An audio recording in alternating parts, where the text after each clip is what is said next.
नमस्कार, news one India देख रहे हैं आप और आपके साथ मैं हूं अंशिका पाठक। नवरात्र की आप सभी को ढेर सारी शुभकामनाएं। शुरुआत करते हैं बुलेटिन की। यूपी में आज से शुरू होगा संचारी रोग नियंत्रण अभियान। सिद्धार्थनगर से सीएम योगी करेंगे अभियान की शुरुआत। शाम 7 बजे काशी में विकास कार्यों की समीक्षा करेंगे मुख्यमंत्री योगी आदित्यनाथ। आज सुबह 10 बजे सिद्धार्थनगर से संचारी रोग नियंत्रण एवं दस्तक अभियान का शुभारंभ करेंगे। इसको लेकर जिला प्रशासन ने जिला मुख्यालय के बीएससी ग्राउंड पर व्यापक तैयारियां की हैं। मुख्यमंत्री योगी आदित्यनाथ का आगमन शनिवार की सुबह यानी कि आज 10 बजे जनपद मुख्यालय के बीएससी ग्राउंड पर होगा। मुख्यमंत्री योगी आदित्यनाथ यहां पर संचारी रोग नियंत्रण और दस्तक अभियान का शुभारंभ करने के साथ ही यहां पर संचारी रोग से संबंधित विभिन्न विभागों द्वारा लगाई गई प्रदर्शनी का भी अवलोकन करेंगे। साथ ही संचारी अभियान के लिए जिले में शुरू किए जा रहे मोबाइल यूनिट को भी हरी झंडी दिखाएंगे। मुख्यमंत्री योगी आदित्यनाथ सिद्धार्थनगर जिले में 10 से 11 तक कुल 1 घंटा रहेंगे और फिर लखनऊ के लिए रवाना हो जाएंगे। मुख्यमंत्री के कार्यक्रम को लेकर जिलाधिकारी दीपक मीणा ने बताया कि मुख्यमंत्री के आगमन की सभी तैयारियां जोरों पर चल रही हैं और संचारी रोग के साथ साथ अन्य प्रोग्रामों की रूपरेखा भी तैयार कर ली गई है। तो ये पूरी तैयारी कर ली गई है। इस कार्यक्रम को देखते हुए इस अभियान की शुरुआत की जाएगी। यहीं से सद्दाम खान हमारे संवाददाता हमारे साथ जुड़ गए हैं। सद्दाम, मुख्यमंत्री योगी आदित्यनाथ के कार्यक्रम को देखते हुए तैयारियां लगभग पूरी हो गई हैं। इस अभियान को लेकर क्या जानकारी मिल रही है, क्या उद्देश्य है इस अभियान का? बिल्कुल, देखिए आपको बता दूं, मुख्यमंत्री योगी आदित्यनाथ 2.0 की शपथ लेने के बाद फुल एक्शन में है। मुख्यमंत्री योगी आदित्यनाथ का आज सिद्धार्थनगर जिले में आगमन है। 10 बजे वो ठीक मुख्यमंत्री योगी आदित्यनाथ सिद्धार्थनगर जिले में रेस्ट हाउस में बने हेलीपैड पर उनका हेलीपैड आगमन होगा। उसके बाद कार्यक्रम स्थल बेसिक ग्राउंड पर मुख्यमंत्री योगी आदित्यनाथ पहुंचेंगे, जहां से वे विशेष संचारी रोग नियंत्रण या दस्तक अभियान का शुभारंभ करेंगे। और यहाँ जो स्वास्थ्य विभाग की तरफ से प्रदर्शनी लगाई है, साथ ही साथ उसका अवलोकन करेंगे। इस विशेष संचारी रोग का उद्देश्य यह है कि जो भी स्वास्थ्य विभाग की टीम है वो लोगों को घर घर जाकर जागरूक करेगी।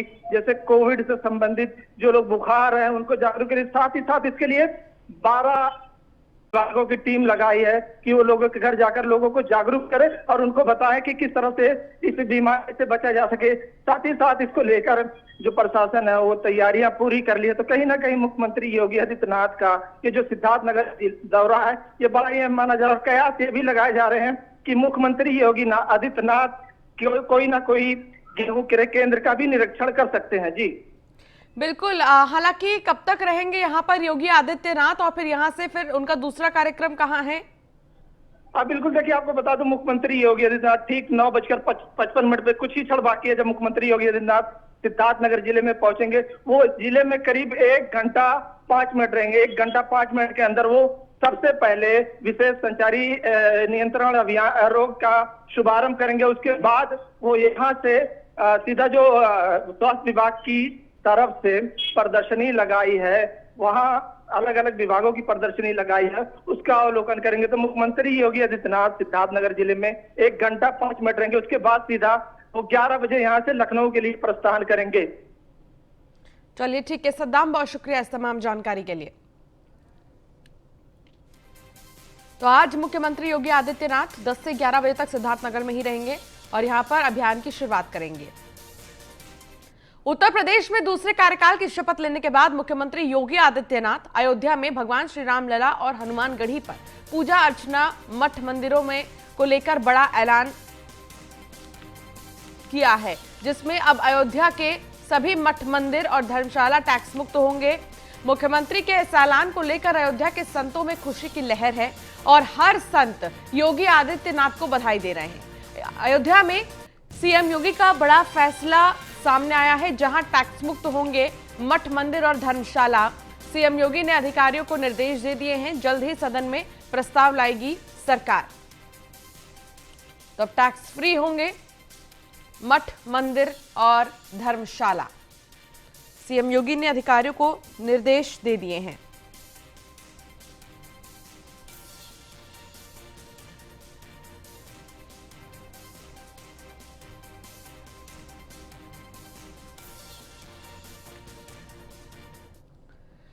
चैत्र नवरात्र के पावन पर्व की आज से शुरुआत हो गई है। नवरात्र के पहले दिन माता शैलपुत्री की पूजा अर्चना होती है और नवरात्र के 9 दिन में मां के 9 रूपों की पूजा का विधान है। भक्त नवरात्र के दिन में मां दुर्गा का आशीर्वाद प्राप्त करने के लिए उपवास भी रखते हैं। मान्यता है कि नवरात्र के दिनों में मां दुर्गा की विधिवत पूजा करने से भक्तों की सभी मनोकामना पूरी होती है।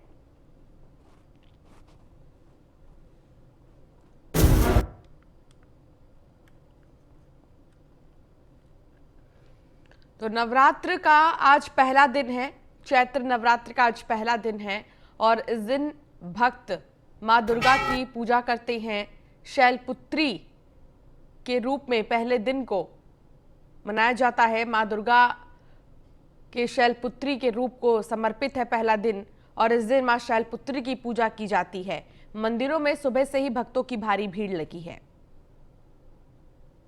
हिंदुओं का पावन पर्व नवरात्रों की शुरुआत हो गई है। आज पहला नवरात्रा है। हम दिल्ली के झंडेवालन मंदिर में आज मौजूद हैं। यहाँ पर अगर आप देखेंगे तो भक्तों का तांता लगा हुआ है। देश ही नहीं बल्कि विदेशों से झंडेवालन मंदिर में लोग दर्शनों के लिए आते हैं। ऐसी मान्यता है कि माँ से जो मांगो वही यहाँ मिल जाता है, इसलिए लोग अपनी अरदास लेकर यहाँ पर पहुँचते हैं। सुबह 4 बजे से ही यहाँ पर मंदिरों में लाइनें लगनी शुरू हो जाती हैं। लोग दर्शनों के लिए आते हैं। बहुत से भक्तगण हैं। अगर आप देखेंगे छोटे छोटे बच्चे यहाँ पर हैं, उनको माथा टिकवाने यहाँ पर आए हैं। वहीं छोटी छोटी बच्चियाँ हैं, बहुत सारी महिलाएं हैं और बहुत ज़्यादा लंबी लंबी लाइनें यहाँ पर लगी हुई हैं। कई किलोमीटर की लंबी लाइनें यहाँ पर हैं। भक्त जो हैं दर्शन के लिए यहाँ पर लगातार आ रहे हैं। आप दर्शन के लिए आए हैं? हाँ जी। नवरात्रि शुरू हो गए हैं, क्या कुछ आप माँ से मांगे? भगवान ने बस माता से सुख हाल है कि कोविड चला जाए, महामारी चली जाए और यही चाहेंगे हम। आप भी आई हैं दर्शन के लिए, शायद आपके साथ हैं। कैसा लग रहा है आपको? नवरात्रों की शुरुआत हो गई है। बहुत अच्छा लग रहा है, माँ की कृपा से बहुत बढ़िया लग रहा है। सबको खुशी है, सबको। देखिए यहाँ पर भक्त जो हैं लगातार उत्साह दिखाते हुए नजर आ रहे हैं। एक भक्त का कहना है कि पहले कोरोना काल चला जाए, क्योंकि पिछली बार अगर हमने देखा था तो कोरोना काल में लोग जो हैं दर्शनों से वंचित रह रहे थे, लेकिन अब की बार पावन नवरात्रि शुरू हो गए हैं। एक खुशी का माहौल है, मंदिरों में भीड़ है। अभी हम झंडेवालन मंदिर पे हैं जहाँ पे लगातार भीड़ है। अगर आप देखेंगे तो भक्तगण लगातार आ रहे हैं। आज दर्शन के लिए आप आई हैं माँ के दरबार में, कहाँ से आई हैं? हम आए हैं जखीरा से। कैसा लग रहा है? क्या बहुत अच्छा लग रहा है। क्या है माँ से आपकी मांग? क्या हम क्या मांगेंगे वो सब कुछ देंगे, सब कुछ देंगे वही। कैसा लग रहा है आंटी, आप दर्शन के लिए आई हैं नवरात्रि? अच्छा लग रहा है, ऐसा लग रहा है माँ बेटी से बहुत दिन बाद मिल रही है। देखिए यहाँ पर ये हैं भक्त, ये कह रही हैं कि ऐसा इन्हें प्रतीत हो रहा है कि माँ बेटी से बहुत दिनों बाद मिल रही है, क्योंकि कोरोना काल में जो लोग थे दर्शनों से वंचित होते हुए नजर आ रहे थे। अब की बार माँ के दरबार खुले हैं आम भक्तों के लिए। भक्तों का तांता यहाँ पर लगा हुआ है, लंबी लंबी कतारें यहाँ पर है। भक्त देश ही नहीं बल्कि विदेशों से भी मान्यता है इस मंदिर की। साक्षात यहाँ पर माँ की मूर्ति खुद प्रकट हुई थी। जब मूर्ति प्रकट हुई थी तो यहाँ पर माँ के हाथ नहीं थे, तो चांदी के हाथ माँ के लगाए गए थे, जिसके बाद यहाँ पर मंदिर की मान्यता बढ़ती हुई नजर आई। वहीं अगर इसके नीचे वाले हम फ्लोर पे जाएंगे तो वहाँ पर माँ की एक गुफा में मूर्ति भी विराजमान है, जिसके लिए लोग दर्शन के लिए उत्सुक होते हुए नजर आ रहे हैं। लगातार भीड़ है और भक्तों का आना यहाँ पर शुरू हो गया है। न्यूज़ 1 इंडिया से मैं प्रिया राणा, दिल्ली। तो मंदिरों में भक्तों का तांता लगा है। सुबह से ही भक्त पहुंच रहे हैं मंदिरों में और पूजा अर्चना कर रहे हैं। गोरखपुर से हरेंद्र दुबे हमारे संवाददाता जुड़ गए हैं और प्रिया राणा हमारे साथ दिल्ली से जुड़ गई हैं झंडेवालान मंदिर से। सबसे पहले हरेंद्र दुबे, गोरखपुर में नवरात्र के पहले दिन की कैसी धूम दिखाई दे रही है? लोग कितने उत्साहित हैं?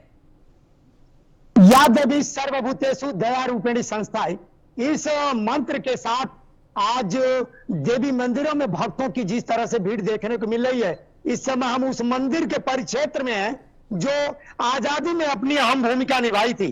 खासतौर से इस समय हम गोरखपुर जनपद के मुख्यालय से 30 किलोमीटर दूर तहसील चौरी चौरा क्षेत्र के मां तरकुला के परिक्षेत्र में है। आप हमारे पीछे देख सकते हैं कि ये तरकुल का पेड़ है। इस मंदिर की यही महिमा रही है कि तरकुल के पेड़ से ही मां की उत्पत्ति हुई है और खास तौर से इस मंदिर पर जो भी मनोकामना मांगता है उसकी मनोकामना मां अवश्य पूरा करती हैं। खास तौर से ये तरकुलहा देवी का मंदिर, पर पुरानी परंपरा चली आ रही है बलि प्रथा की। तो खास ठीक तौर है से हरेंद्र, मैं चैत्र आपको रोकना चाहूंगी। एक बार मुख्यमंत्री योगी आदित्यनाथ की तस्वीर हम दर्शकों को दिखा रहे हैं, जहां मुख्यमंत्री योगी आदित्यनाथ पहुंच गए हैं मंदिर और यहां पर पूजा अर्चना कर रहे हैं। चैत्र नवरात्र का पहला दिन है और पहला दिन मां शैलपुत्री को समर्पित है।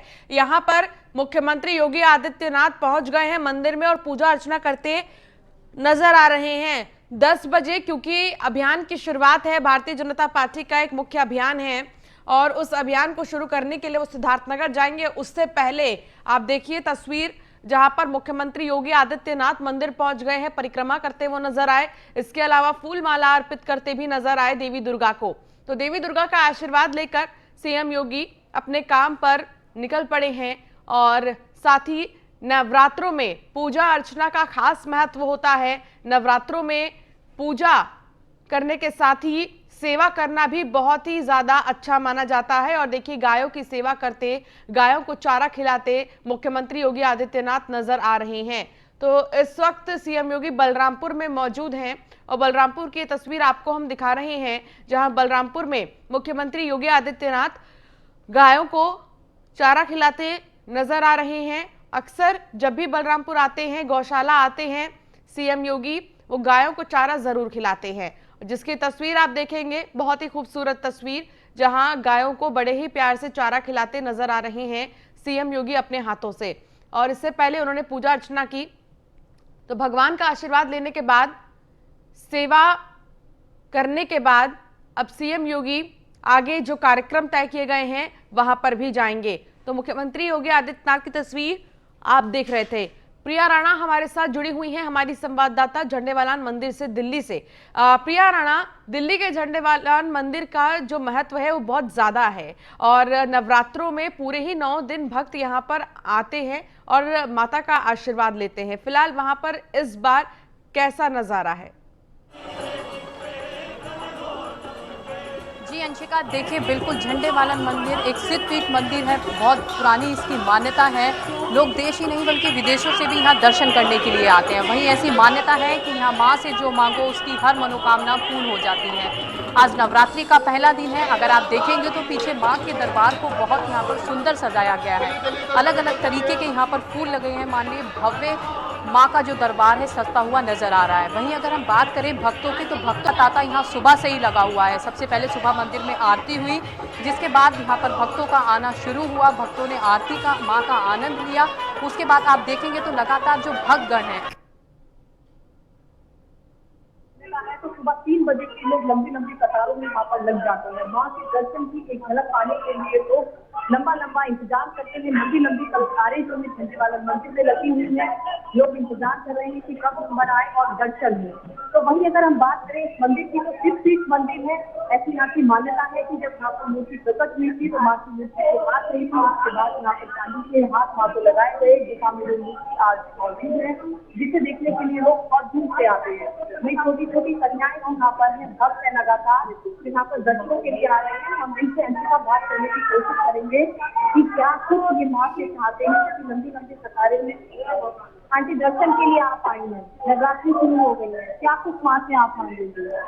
अपने मनोकामना मांगेंगे, क्योंकि लगातार कोरोना चल रहा था, उससे आप भक्त भी वंचित थे, माँ भी वंचित, तो अब की बार दरबार खुले हैं, तो कैसा लग रहा है आपको? हमने देखिए यहाँ पर लोग बड़ी मनोकामना मांगते हैं। तो देखिए तस्वीर आपको हम दिखा रहे हैं अलग अलग मंदिरों में कि आखिर किस तरह की रौनक है नवरात्रों को लेकर। नवरात्र का जो पूरा 9 दिन होता है नवरात्र में, और 9 दिन माता दुर्गा के अलग अलग रूपों की पूजा की जाती है और इसीलिए पहला दिन शैलपुत्री को समर्पित है।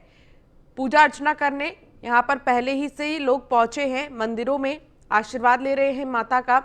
आज क्योंकि कलश स्थापना भी की जाती है, बहुत से लोग कलश स्थापना करते हैं, मन्नत मांगते हैं और उसका भी पूरा ध्यान रखा जाता है। तो ये तस्वीर जो हम आपको दिखा रहे हैं मंदिरों की है। भक्त जो सुबह से पहुंचे हैं और वो सुबह से ही आरती कर रहे हैं।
इस संवत्सर भी नूतन संवत्सर के अवसर पर उगादि के पर्व पर इधर वीरन्नागुट्टा काचीगुड़ा वीरभद्रेश्वरालय है, उसमें प्रति संवत्सर के अनुसार सायंकाल 7 वादन पे 7 बजे ठीक पोतराज बोलते हैं, वो उनके आंग में वीरभद्रेश्वर साक्षात आते हैं।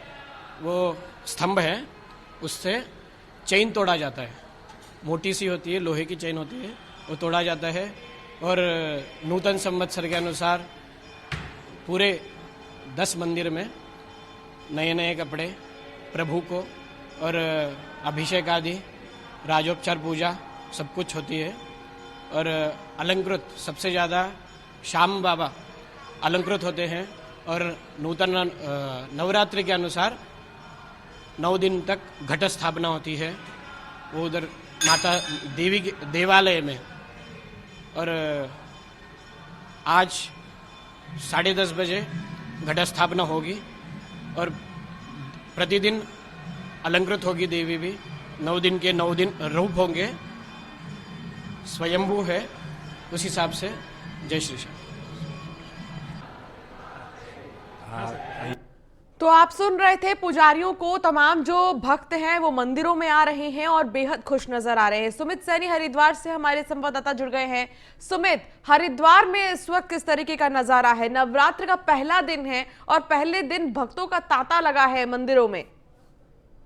बिल्कुल, यहाँ पर जो आपने हरिद्वार में शुरू से ही मंदिरों में करने के लिए पहुंचे, क्योंकि आज नवरात्रि का पहला दिन है और पहले दिन आज घट पूजना घट स्थापना करने के बाद ही श्रद्धालु मंदिरों में पहुंच रहे हैं। और मैं दिखाना चाहूंगा, ये हरिद्वार का माया देवी का मंदिर है और माया देवी का मंदिर है और ये प्राचीन शक्तिपीठ है। 51 शक्तिपीठों में से एक हरिद्वार का ये मंदिर है, माया देवी का मंदिर। इसको माया देवी मंदिर को हरिद्वार के अधिष्ठात्री देवी भी कहा जाता है, क्योंकि इस मंदिर की प्राचीन क्योंकि इसका इतिहास है, क्योंकि जब शिव शंकर भगवान जब सती जब मां सती का शरीर लेकर पृथ्वी पर प्रमाण कर रहे थे, तब यहाँ पर जो उनकी यहाँ पर उनकी नाभि यहाँ पर गिरी थी, तो उसके बाद में ही यहाँ पर इस मंदिर को बड़ी सुबह से ही श्रद्धालु यहाँ पर पहुंचे जी। सुमित, अगर आपके इर्द गिर्द भक्त मौजूद हैं जो मंदिर आ रहे हैं सुबह से, उनसे अगर आप बातचीत करने की कोशिश करें तो एक बार प्लीज कोशिश करिए और उनसे जानने की कोशिश करिए कि वो कैसा महसूस कर रहे हैं, या आपने उनसे बातचीत की तो अब तक उन्होंने क्या कहा? हमारे साथ यहाँ पे कुछ श्रद्धालु भी हैं। एक मिनट, आप मंदिर में पहुंचे हैं पूजा करने के लिए, क्या किस तरह से देखते हैं मंदिर में आप आज पूजा करने पहुंचे माता? आज मंदिर में तो साक्षात माता के दर्शन ही हुए हैं। पहला नवरात्रा है, काफी भीड़ हो रही है भक्तजनों की, बहुत अच्छा लग रहा है, मतलब काफी अच्छा हो रहा है, काफी भीड़ हो रही है। क्या पूरी प्रक्रिया क्या रहेगी पूजा के? सुबह से आप ये 9 दिन व्रत रहेंगे उसमें? हाँ जी, अभी तो सुबह हम उठे, पहले मनसा देवी के दर्शन करके आए, अब उसके बाद मनसा देवी के आने के बाद यहाँ माया देवी के दर्शन करें, फिर भैरव बाबा जाएंगे, फिर घर में पूजा पाठ होगी। बिल्कुल, यहाँ मतलब ये कि अब सुबह अब लोग, क्योंकि जो आज का नवरात्रि का पहला दिन है, यहाँ पर पहले घरों में घट स्थापना की जाती है। घट स्थापना करने के बाद श्रद्धालु मंदिरों में पहुंचते हैं, क्योंकि हरिद्वार में यहाँ पर कई मंदिरों में यहाँ पर व्यवस्था की गई, मंदिरों को पूरी तरह से सजाया गया है, क्योंकि माँ मनसा देवी यहाँ पर है, माँ चंडी देवी यहाँ पर है, माया देवी मंदिर यहाँ पर है। तो इन मंदिरों में सुबह से श्रद्धालु यहाँ पहुंचे। पूरे 9 दिन का जो अब ये, क्योंकि 9 दिन मां शक्ति के स्वरूपों की पूजा अर्चना की जाएगी, तो लगातार अब जो माता की चौकियां हैं और जागरण है, उनका भी सिलसिला लगातार जारी रहता है। चलिए ठीक है सुमित, लेकिन मान्यता क्या है इस मंदिर की, ये भी थोड़ा समझना चाहेंगे आपसे। बिल्कुल, ये माया देवी मंदिर है, ये शक्तिपीठ है, 51 शक्तिपीठों में ये मंदिर है। ये मंदिर है, क्योंकि जब मां सती का विवाह हुआ था, तो हरिद्वार में मां सती का विवाह हुआ था, जब उनके पिताजी ने एक यज्ञ का आयोजन किया था, तो उसमें शिव शंकर भगवान को नहीं बुला रहे थे, तो वो अपमानित हुई, तो वो मां सती अग्निकुंड में अपनी देह त्याग करती थी वहां पर। तो जो शिव शंकर भगवान उनकी उनके शरीर को लेकर जो ब्रह्मांड में भ्रमण कर रहे थे, भटक रहे थे, तो उस समय ब्रह्मा जी ने चक्र से उनके शरीर के टुकड़े कर दिए थे। जो उनकी जहां जहां उनके टुकड़े पड़े हैं, उनके शरीर के टुकड़े गिरे हैं, वो 51 शक्तिपीठ बने हैं। तो हरिद्वार में यहाँ पर उनकी नाभि का टुकड़ा यहाँ पर गिरा था, तो उसके बाद से इस शक्तिपीठ इसको माना जाता है।